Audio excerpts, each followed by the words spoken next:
What do we think about this investigation? What do we think about Bob Mueller's role in it? What conclusions can we draw, given we haven't seen it? What we've seen is a 4-page letter from Donald Trump's appointed new Attorney General. What was Bill Barr's role? Did he do his job? What job was he hired for? Later on the show, I want to ask this question. Why might this be good for democracy? If it's not a silver lining, why might it be a steel lining? And how might we need to steel ourselves? Why do we need to see the whole report? Why isn't Bill Barr's word, his 4-page letter, his brief conclusions sufficient? And as I intimated, what now? We want to hear from you today. This has dominated, I think, far too greatly the public discourse for the past 2 years. I think it has far too greatly dominated the discourse for the past 2 years. That said, given that it has dominated the public discourse, we ought to have at least a little bit of discourse about what's happening now. And you can do that by calling 202-808-9925. I want to start with facts. Facts first, conclusions second. In fact, part of my concern, spoiler alert, with the Bill Barr bald assertion is that it makes me a little nervous, and not just me, but the person who wrote the special prosecutor statute, that it seems like he may have made conclusions first and facts second. But let us deal in facts first, conclusions second. Conclusions, yes, based on principles, but if those principles go so far as to bend the facts, then they drift into the worst shade of ideology. This is not how democracy can work. So whether it's climate change or immunization or gun violence or the health impacts of wealth disparities, let's lead with facts. Here are some. What we do know is that there is a charge, that there is significant evidence demonstrating that there was Russian attempted interference with American elections in 2016. There are basically 4 conclusions that have been drawn. One was that there was Russian interference. And I'll borrow from Ari Melber, who said if all of this stuff came out today, if each of the 4 things I'm about to say came out today, if each of the indictments came out today, it would be one of the largest bombshells in political history. But because it's happened over time, today, the presidential propaganda apparatus has a sentence in a 4-page letter that they can use to say complete exoneration, which is what they've been saying. What I would say is that if all the information came out today, it would seem like a big deal.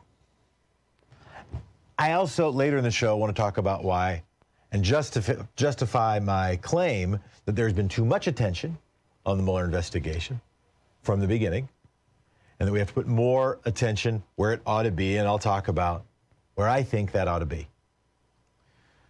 But if we say facts first, conclusions second, here are some of the facts and some of the conclusions that have been offered.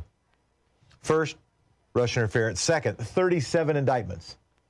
Now, a bunch of those are Russian nationals. We are not an extradition country with Russia. We do not have an extradition treaty. We cannot bring over all of the Russian nationals who have been charged, but 7 Americans. Those Americans include the 2 people who have worked with the current president literally longer than anyone other than members of his immediate family. His lawyer and fixer, and Roger Stone, Michael Cohen being the first, and Roger Stone, and a third person being his campaign manager, Paul Manafort. That's second. Third, that Robert Mueller did not charge conspiracy between Russia and the Trump campaign. So he said there was a Russian conspiracy. There was an effort by a nation state to interfere with American elections. That is charged. It is not charged that that was in close cahoots with the Trump campaign. I want to be really careful about something, though. First, I don't want to go so far as to say, oh, based on my opinions of the current president of the United States, I have more facts than Bob Mueller has, or even more facts than Bill Barr has. I don't want to do that. But I also want to be, I want to implore us to ask other media organizations to be careful. When they offer headlines that say Mueller finds no conspiracy, Mueller finds no connection between Russian interference and the Trump campaign, that is not accurate. First of all, because we have not seen the Mueller report. So at the very least, it needs to say Bill Barr finds. But second of all, let's say what it finds. What it finds is it was not charged. One of the things we need to understand by looking at the Mueller report is, was that because there was evidence that demonstrated it didn't happen, or because based on the standard of proof, which would happen in a criminal proceeding, and that's beyond a reasonable doubt, and based on the conspiracy charges require intent information, it wasn't charged because it'd be too hard to prove. The latter seems at least as likely, maybe more likely than the former. So when they say, it showed that there was not a conspiracy, let's be really careful. And some media organizations have been better than others. What we know is that the Attorney General, selected by this president, has said that there was insufficient evidence to charge. That is different than saying that conduct did or did not occur. The fourth thing,